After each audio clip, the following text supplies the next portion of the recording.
question, despite you being a professional in this field, have you got any qualms at all about taking this vaccine?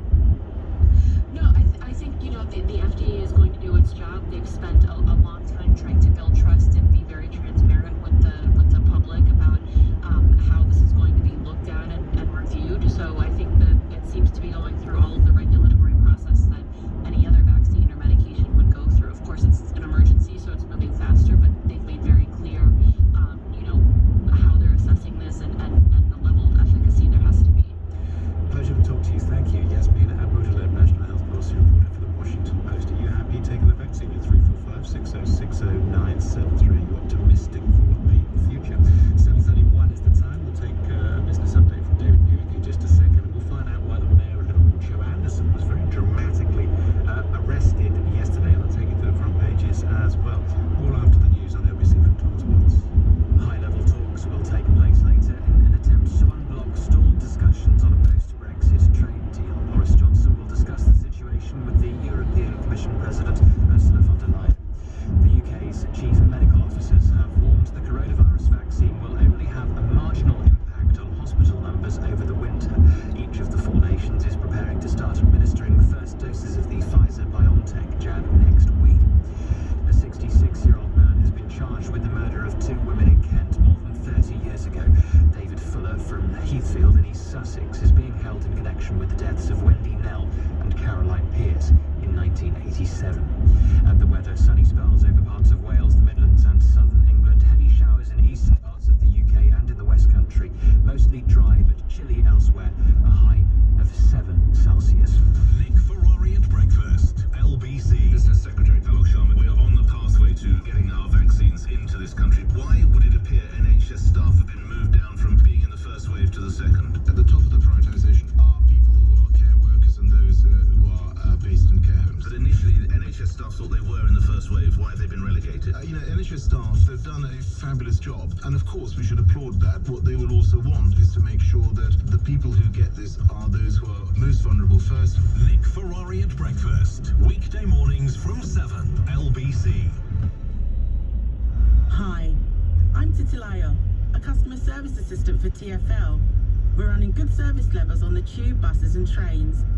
But please still plan ahead and travel at quiet times, which at the weekend are before noon and after 6 p.m. Please remember, you must wear a face covering over your nose and mouth at all times, unless you are exempt.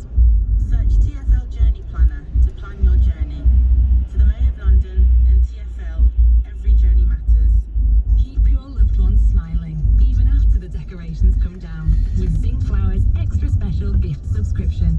Zing Flowers, amazing every time. As winter approaches, here's a critical reminder of coronavirus symptoms from Dr. Gupta. The main symptoms of coronavirus are a high temperature or a new continuous cough or a sudden loss or change in your sense of smell or taste. If you have any of these, to protect yourself and others, it is critical you isolate at home, even if you don't feel too bad. And you must book a test immediately. Use the NHS COVID-19 app or go to gov.uk/coronavirus. Stay alert, control the virus, save lives. Even when we're at our most aware, it can be difficult to avoid the bacteria and viruses we may encounter during the day, be it the handle of the trolley or the buttons on the ATM. But by using Dettol hand sanitizer, you can kill 99.9% of bacteria and cold and flu viruses, including coronavirus, helping reduce the spread to your home and your family this winter. Help stop the spread with Dettol. Coronavirus SARS-CoV-2. Use disinfectant safely. Always read the label and product information before use. The first time my housemates see it, they're like, we all get in, seatbelts on, flick that switch to turn on the motor, and we're off. I say, connect me, and the bass goes, and everyone's loving it when we hit the road. Back home from another mini electric journey, we're like, Search Mini Electric and don't just drive it, feel it.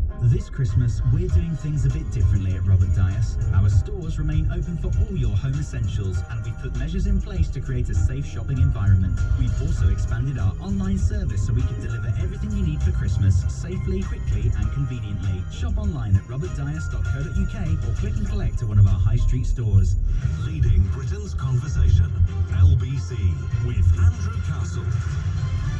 Let's talk to David Buick because it makes us feel good on a Saturday morning. Good morning, David Buick, a markets commentator for Ambis Exchange. How are you? Good morning, Andrew Castle, top of the world. All the better for speaking to you, Christ. Now, Primark have been, well,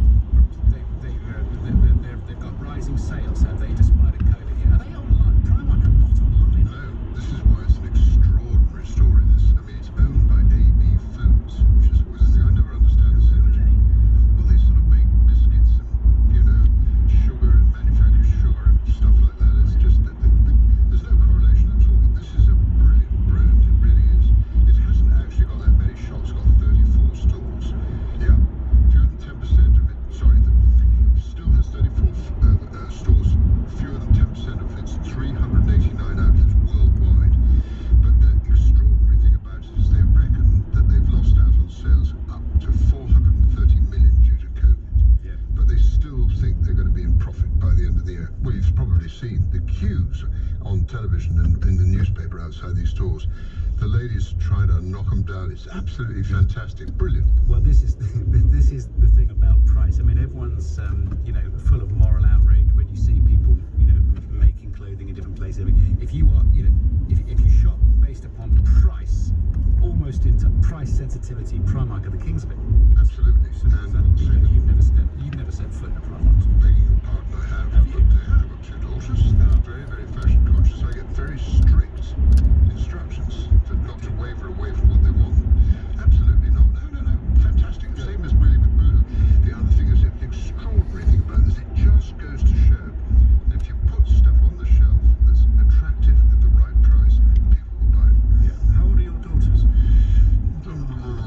Don't even. I know, I've got this. 40-ish. Yeah, I've got one coming up for a 28th. Well, how did it all happen? Little have been. Okay, well, I'll say something and you can either agree or not. They've been shamed into repaying COVID rates relief. I'm gone quiet because I'm having a problem arguing with you. Lidl's a huge operation. I think people in this country don't realise it. I was just looking it up before I came on. 10,000 outlets in Germany. 10,000. It's a massive company, and I just think that they were a little, slow out of the blocks because I mean, when you consider that 1.8 billion has been raised as people returning their rates. Yeah. Tesco 585, Sainsbury's 440, Asda 340 million, Morrison's 274, Aldi came up with 100 million, B&M 80 million, Pets at Home 28.9 million, and finally you would say they were shamed into coming out, but they had to. The Daily Mirror front page today, Stars Back campaign, your round issue. Landlords in call for refunded cash to go to ailing businesses who've otherwise slipped through the cracks and all that. Nice one from the Daily Mirror, I'd have to say. Yeah. British Airways as a brand used to be amazing. It was the personification of a country, the navy blue tail, Margaret Thatcher hating the rebranding and all of that. British Airways as a brand has slipped, hasn't it? Well, it has. It's had a very, very aggressive CEO in Willie Walsh, who's not going to win too many prizes for PR. But he's as tough as old boots, and he ate nails for breakfast and smelled rust out, which is not really what you want when you're presenting the image of a company, if you know what I'm driving. 8 nails for breakfast. Spit the rust out, yeah, but you need that for somebody. But when you're in a PR job, that's not good. Anyway, they've lost billions of pounds, and they had a sale, if you recall, 3 or 4 months ago, Andrew, when they sold all their paintings for about £1 million, which were hanging in a lot of their sort of waiting rooms at the airports and the rest. Well, they've gone out now and they've said they've sold everything. I mean, it's like selling the silver, really. It's the best way of describing it. The first 5,000 purchases were made from the website, 250,000 page views, 1,906 packs of Club World Class bread baskets were being snapped up, meal trolleys, all kinds of stuff. I don't know, I suppose if you've got to clear the decks, you've got to clear the decks, but this strikes me as a bit cheap. So the memorabilia sale hit loads of snags, didn't it? And they weren't ready for the online rush, which is just so typical. Well, it is. I mean, there's a picture